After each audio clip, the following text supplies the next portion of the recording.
পাকিস্তানের করাচি বন্দর থেকে কন্টেইনার পণ্য নিয়ে দ্বিতীয়বারের মতো চট্টগ্রাম বন্দরের বহির্নোঙরে পৌঁছেছে জাহাজ এমভি ইউয়ান জিয়ান ফা ঝং।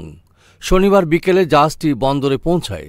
এর আগে গত 11 ডিসেম্বর পাকিস্তানের করাচি বন্দর থেকে 811টি 20 ফুট দৈর্ঘ্যের একক কন্টেইনার নিয়ে জাহাজটি রওনা দেয়। সংশ্লিষ্ট সূত্র জানা গেছে, জাহাজটি প্রথমে সংযুক্ত আরব আমিরাত থেকে পাকিস্তানের করাচি বন্দরের উদ্দেশ্যে রওনা দেয়।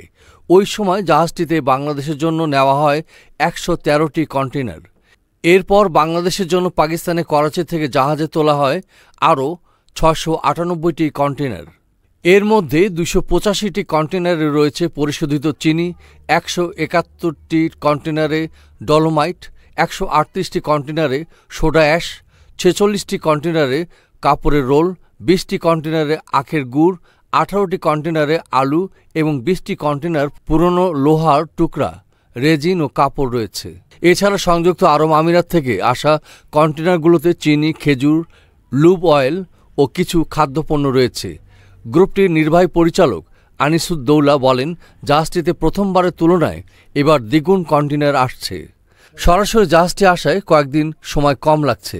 এতে ব্যবসায়ীদের খরচ সাশ্রয় হচ্ছে। এস আহমেদ রাজ, ডেস্ক রিপোর্ট, এই সময় টিভি, ঢাকা।